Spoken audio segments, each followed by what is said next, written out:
Nie no, to jest spoko, ale taką kobyłę wszędzie wozić? Gdyby tylko był taki podobny dron, tylko mniejszy i tańszy.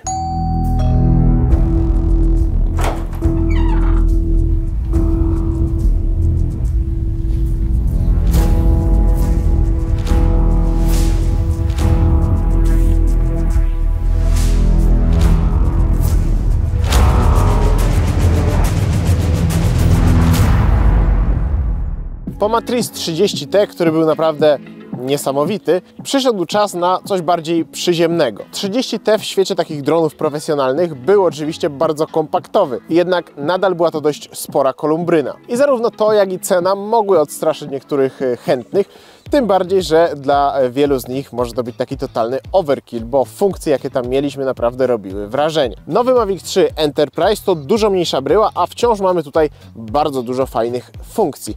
No i kosztuje też 2 razy mniej. Nie traktujcie tego jako jakąś super recenzję, bo umówmy się, ja nie jestem od takich specjalistycznych sprzętów, ale kiedy ktoś pyta, Szczepan, nie chciałbyś się pobawić dronem za 30 000, to nigdy nie mówimy nie. Dlatego dzisiaj zabiorę Was w krótką podróż i zobaczymy, co to cacko potrafi. Z zewnątrz nie ma tutaj jakiejś super nowości, bo jest to po prostu bryła Mavica 3, ale mamy tutaj kilka niuansów. Oprócz kamery termowizyjnej, zooma oraz szerokokątnego obiektywu, o którym zaraz powiem, mamy tutaj też na górze takie 2 śruby montażowe oraz beacon. Te śruby montażowe służą do tego, aby zamontować tutaj na przykład głośnik lub RTK, czyli taki dodatkowy moduł do precyzyjnego sterowania. Tu natomiast jest taki bardzo mocny LED, który informuje innych uczestników ruchu powietrznego o naszej obecności. Sama kamera, zamontowana oczywiście na 3-osiowym gimbalu, ma szerokokątny obiektyw do sterowania i jakby nawigowania. Mamy też kamerę termowizyjną oraz zoom. No nie jest on tak imponujący jak w Matrice, bo jest to nic innego jak ten sam zoom, który znamy ze zwykłego Mavica 3. Aparatura to DJI RC Pro, z tym, że tutaj mamy transmisję obrazu OcuSync wersja 3 Enterprise, co ma nam zapewnić dużo lepszy zasięg. Nie ma oczywiście tylu przycisków i funkcji, co tamta aparatura z Matrice'a, no ale jest dużo mniejsza, taka bardziej kompaktowa. Wciąż mamy HDMI, USB-C, wejście na kartę pamięci, programowalne przyciski, pokrętła. No generalnie tutaj idziemy w rozmiar, a nie w taką funkcjonalność. Ja RC Pro mam pierwszy raz w rękach i trzeba przyznać, że jest to naprawdę ciężka aparatura w porównaniu do tej, którą znamy z Mini 3, no bo ta jest niewiarygodnie lekka i wygodna. Ta również jest wygodna, ale no tu musimy mieć na uwadze, że te baterie i dodatkowe anteny na pewno swoje ważą. Całość przychodzi do nas w takiej wodoszczelnej walizce, w której zmieścimy zarówno drona, aparaturę, mnóstwo dodatkowych baterii, ładowarki oraz jakieś tam akcesoria. No i tak jak widzicie, to jest takie, no w porównaniu oczywiście do Matrice, dużo bardziej kompaktowe. Czym tak naprawdę różni się ten dron od Matrice? Jakie tutaj mamy funkcje? Jak długo lata ten dron i jak daleko? Zaraz się przekonamy. Mavic 3 Enterprise to oczywiście następstwo Mavica 2 Enterprise, przy czym tutaj w bardzo podobnej cenie mamy dodatkowo ten zoom optyczny. To jest oczywiście tylko 7-krotny, dalej lecimy już cyfrowo, no ale w poprzedniku mieliśmy tylko w zasadzie 2 kamery, ta szerokokątna z cyfrowym zoomem i termalna. Tak więc czysto teoretycznie będzie lepiej się spisywał do inspekcji gdzieś tam na odległość, ale dość już gadania, poderwijmy go do lotu. Tutaj jest dobry przykład tego, jak taka termowizja może uratować komuś życie, bo skanując sobie ten las, zauważyłem 2 jakby takie postacie. Podleciałem bliżej, na zoomie okazało się, że to jakieś tam sarenki, ale doskonale je widać właśnie na tle tego zimnego lasu. I tutaj za pomocą tego cyfrowego zooma niestety, ale jednak na tej termowizji doskonale widać, gdzie sobie siedzą.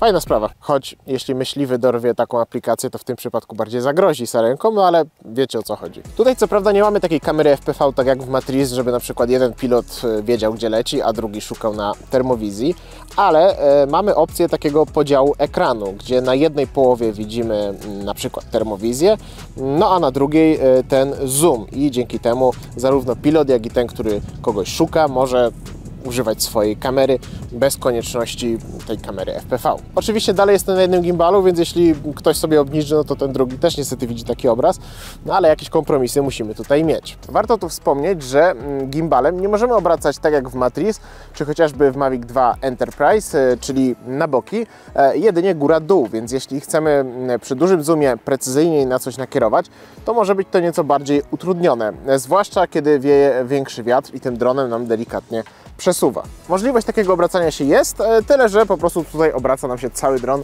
a nie tylko gimbal. Menu jest już nam znane, na głównym ekranie możemy robić sobie jakby tego zooma i tutaj taki preview pokazuje nam, gdzie dokładnie nastąpi zmiana tego kadru, kiedy już zmienimy sobie kamerę na zoom. Dokładnie w ten kwadracik. Możemy sobie to oczywiście płynnie zmieniać za pomocą tego pokrętła, możemy przeskakiwać, możemy też zoomować mając ten podzielony ekran, także możliwości są tutaj spore. Ten zoom może nie jest aż tak imponujący, ale z drugiej strony nawet na tym 56-krotnym jest ok. Dzisiaj mamy dużo słabszą widoczność niż wtedy, kiedy nagrywaliśmy Matrice, ale i tak całkiem nieźle widać. Tutaj również jest taki zoom hybrydowy. On zarówno korzysta z kamery tej dolnej, szerokokątnej, jak i tej górnej. Do pewnego momentu robi nam po prostu zoom cyfrowy na głównej kamerze i doskonale widać, kiedy przeskakujemy na ten drugi obiektyw, bo nagle jakość staje się dużo lepsza. Dalej idzie również cyfrowy na tym teleobiektywie aż do 56. Tutaj na górze możemy ustawić sobie limit, a raczej taki zakres pokazywania temperatur i na przykład teraz zaznaczyłem od -4 do 12 stopni i tylko te obszary są zaznaczone na kolorowo, czyli od razu widzimy, który sąsiad ma ocieplane poddasze, a który nie. Tak całkiem przypadkiem znalazłem sobie jakiś ciepły punkt i przybliżyłem sobie to na zoomie i okazuje się, że to chyba, tak mi się wydaje, jest jakiś kompost i on tyle ciepła wydziela, że normalnie go widać na termowizji. No, ile się człowiek nauczy z takim dronem? Prawdziwe możliwości termowizji zobaczymy dopiero w nocy, bo dla porównania teraz macie widok po prostu z kamery, jak to wygląda, a teraz z termowizji. Nie dość, że dokładniej widzimy kształty ogólnie, co jest przed nami, to druga sprawa, że wszystkie żyjątka po prostu mamy jak na tacy. No, zerkając tutaj na ten las, te wszystkie jaśniejsze kropeczki to są jakieś sarenki, lisy czy inne zwierzątka. Tak jak tutaj widzimy jakieś chyba stado. Ja nie będę zbyt blisko podlatywał, bo nie chcę ich płoszyć niepotrzebnie, ale na jakąś tam wysokość się wzniesiemy i zobaczymy. Możemy nawet użyć zooma, no ten zoom jest taki oczywiście powiększający tylko cyfrowo to, co już mamy, więc no nie będzie to jakiejś super rozdzielczości, ale no zawsze gdzieś tam jak szukamy kogoś na akcji ratowniczej, to na pewno to pomoże. Można nawet sprawdzić, czy sąsiad gdzieś ostatnio jechał, bo jak się nakieruje na samochód, to fajnie widać, że komora silnika i wnętrze i opony są gorące, a cała reszta zimna. Jak ktoś ma wścibskiego sąsiada, to lepiej mu takiego drona nie dawać. Mamy tutaj również te point of interest, które możemy sobie zaznaczyć jakby na mapie w takiej rozszerzonej rzeczywistości i za pomocą jednego przycisku możemy się przełączać między tymi punktami. Dron wtedy automatycznie skieruje się w tamtą stronę. To oczywiście ma ułatwiać całemu zespołowi prowadzenie takiej misji. Niestety nie udało mi się tutaj odpalić śledzenia i z tego, co mi wiadomo, takiej funkcji nie będzie. Gdyby się coś miało zmienić, to w przypiętym komentarzu dam o tym znać, ale tak jak mówię, próbując zaznaczyć tutaj jakieś obiekty, no niestety nic się nie działo. Choć nie mamy tutaj śledzenia, to czujniki omijania przeszkód są.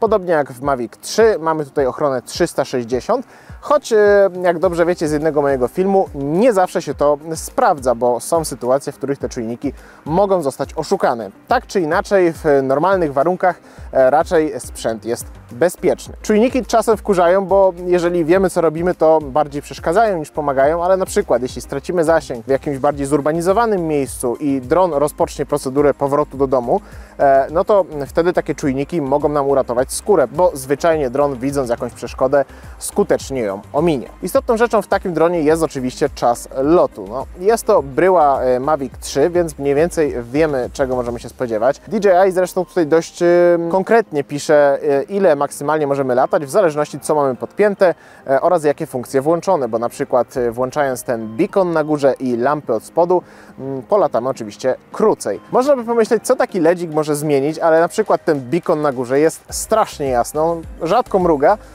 ale jest doskonale widoczny z bardzo daleka. Podobnie zresztą te lampy na spodzie, no, to są oczywiście standardowe, takie jak znajdziemy w Mavic 3. Tu musieliśmy dość mocno kamerę podkręcić, żeby mniej więcej pokazać, jak to widać na żywo, ale można uznać to za taki sztuczny księżyc, bo robi nam taką poświatę jak podczas pełni. No, w każdym razie w miarę oświetla podłoże, no i doskonale widać takiego drona z daleka. A wracając do czasu lotu, mi udało się uzyskać 25 do 30 minut, w zależności od tego, jak wiało, no i jakich funkcji używałem. Nie zapomniałem również o teście zasięgu. Tym razem ustawiliśmy sobie powrót do domu na normalnej wysokości. I tutaj mam notatkę od naszego kolegi, który oczywiście ten zasięg przetestował. No i tym razem na zaś założyliśmy pampersy. Tutaj również jest OcuSync wersja Enterprise, natomiast no, tych anten zdecydowanie jest mniej. Tam mieliśmy te anteny na całym podwoziu, tutaj no, jest to wszystko schowane w tej samej bryle co Mavic 3. I według testów kolegi, zasięg jaki udało się uzyskać tym dronem to ponad 6 km.